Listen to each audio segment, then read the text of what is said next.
When you boot up Minecraft today, you'll probably hear music, but not the kind it started with. C418's tracks, the ones that define the game's original sound, play less and less. In many new biomes, they're simply absent, and recent versions lean on music from other composers instead. Daniel Rosenfeld, better known as C418, was Minecraft's sole composer in its earliest days. His music set the tone, calm, lonely, vast. Without it, Minecraft would have sounded and felt entirely different. Today though, C418 is no longer involved with Mojang. He doesn't write music for new updates, rarely comments on changes, and is almost absent from public discussions. Which raises the obvious questions. Why did the person behind one of the most recognizable game soundtracks step away? Was there a dispute? Did he lose the rights to his tracks? Or was it simpler?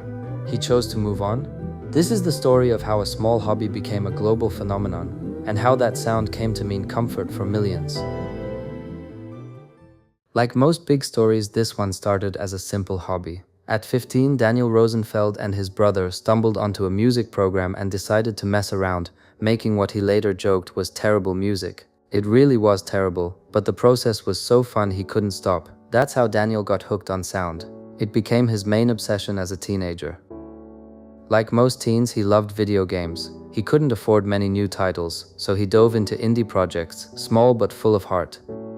In 2007, he found TigSource, a forum where independent developers, artists, and tinkerers gathered to make games they believed could change the medium.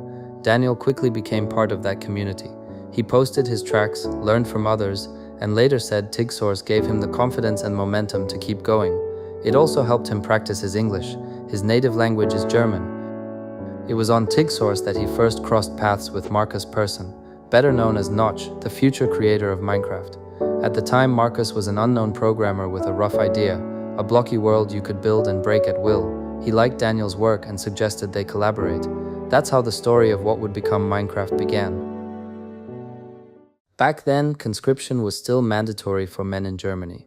Daniel had no interest in military service, so he opted for community work instead. On the side, he took a job at pawn shop and kept writing music for what would become the soundtrack. After a while, he quit everything to focus on music full-time. He had no idea whether the game would succeed. He was doing it purely out of curiosity and interest. For a long time, he wasn't sure what Minecraft should sound like. Early on, the game felt odd, almost empty, and a little lonely. While working on the music, Daniel was playing Dwarf Fortress, a text-based indie game with a flamenco-style soundtrack. The clash between crude DOS visuals and a vivid guitar felt brilliant to him. He wanted that same effect for Minecraft. Pair the visual simplicity with music that carried real emotion. Working on the music wasn't easy. Minecraft's audio engine had plenty of limits. The game could even crash if two tracks played at once. And many audio bugs stayed unfixed because the team was focused on core gameplay, not sound. So Daniel composed around those constraints. He made the music sparse and unobtrusive. Tracks would trigger at random only after 15-20 minutes of silence. That way, whenever they did appear, players could anchor the music to a specific moment, a landscape, a cave, or an evening with a blocky sunset. Those rare musical cues created a distinct feeling. Nothing special is happening, and yet the world suddenly feels alive. Over time, the sound that we now associate with Minecraft took shape. The music didn't dictate emotions or comment on what you were doing, it just sat beside you, creating a sense of space and calm. Each melody was simple, yet had its own identity. That's how Minecraft Volume Alpha was born, a set of minimalist tracks like Sweden, Clark, and Subwoofer Lullaby that became recognizable worldwide. No one expected music written alone in a small German apartment to become the sonic emblem of a game millions would come to know.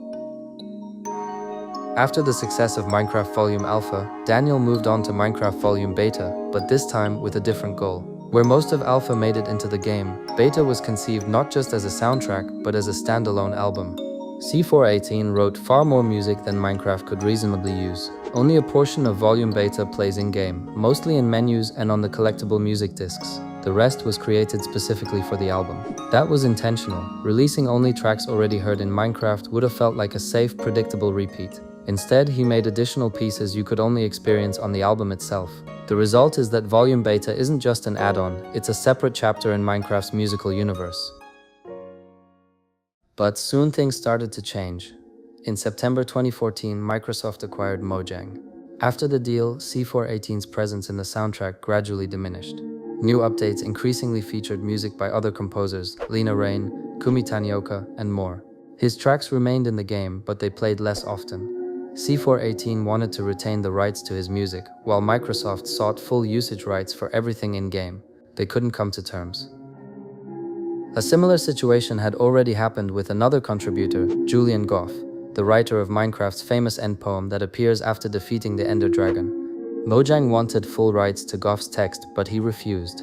The company ultimately paid him around $20,000 to keep the poem in the game, and later Goff released the text into the public domain, waiving his copyright entirely. It's a good example of how these disputes between independent creators and large publishers can surface. After the Microsoft acquisition, Minecraft became a fully corporate-scale project. New composers, new styles, new requirements. C418's music remained, but increasingly as the emblem of old Minecraft, the era built on pure enthusiasm.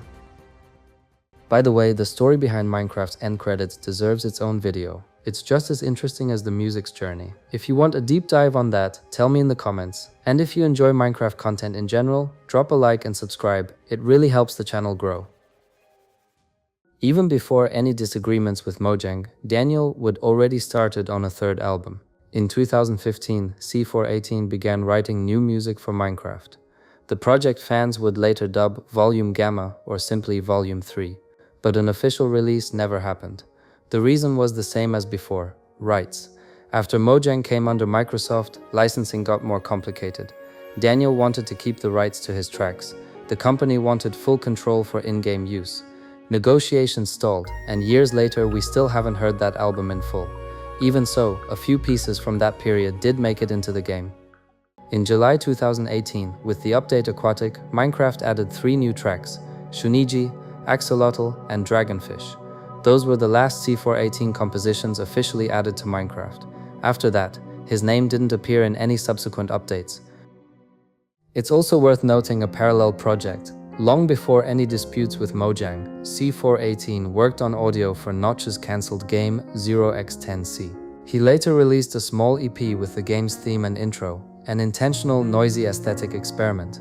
The project was shelved, but those tracks show he was exploring his own sound well beyond Minecraft. It's also fair to mention a common community theory. Parts of a third album may have slipped into the game in other forms, through console DLC and mashups like Battle and Tumble or the Halloween mashup, and via non-album tracks such as 11 and Boss. But these are only circumstantial hints and fan reconstructions. There's no official confirmation that any of them belong to Volume 3.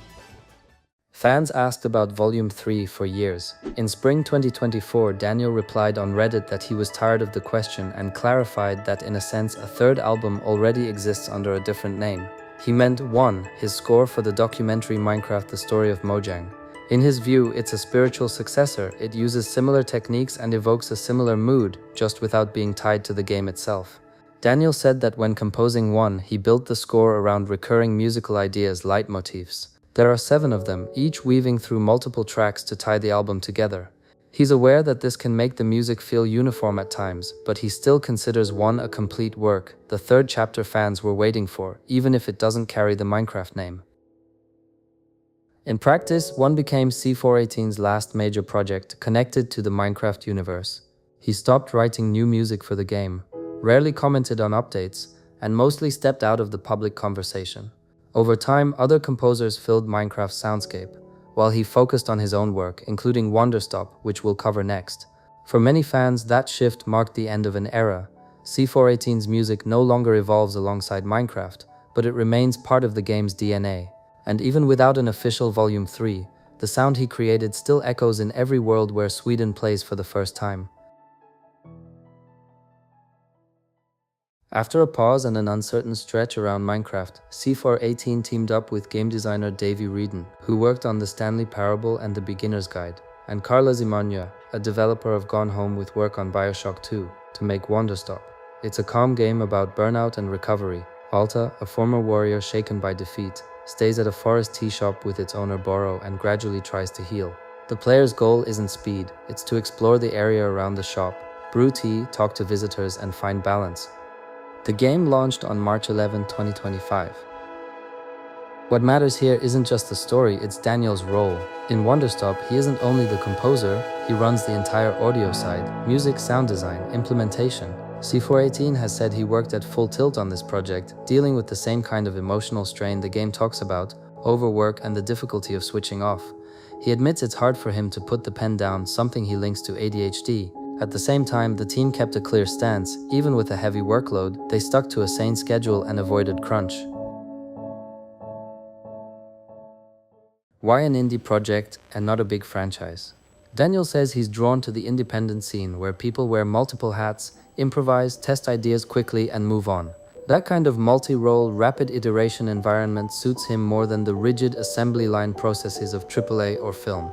Wanderstop isn't a return to Minecraft, it's a move toward full control over audio and a chance to speak about the human condition through music right now.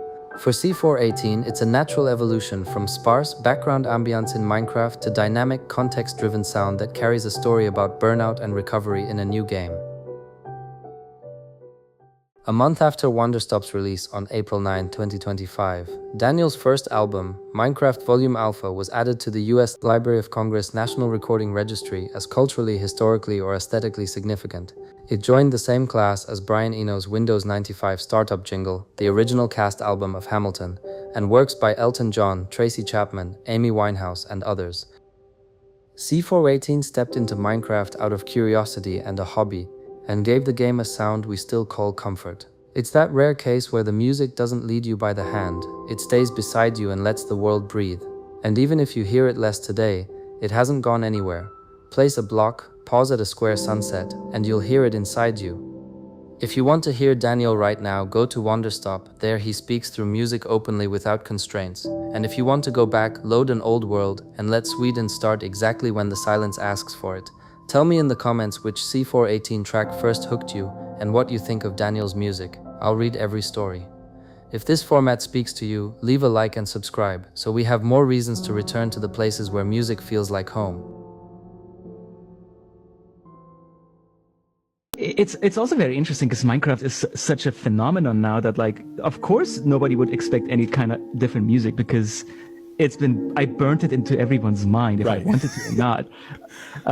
And also, like, a lot of the music is the limitation of, like, my lack of knowledge on how to do sound design back then, and also Marcus's lack of knowledge on how to do sound engines, right?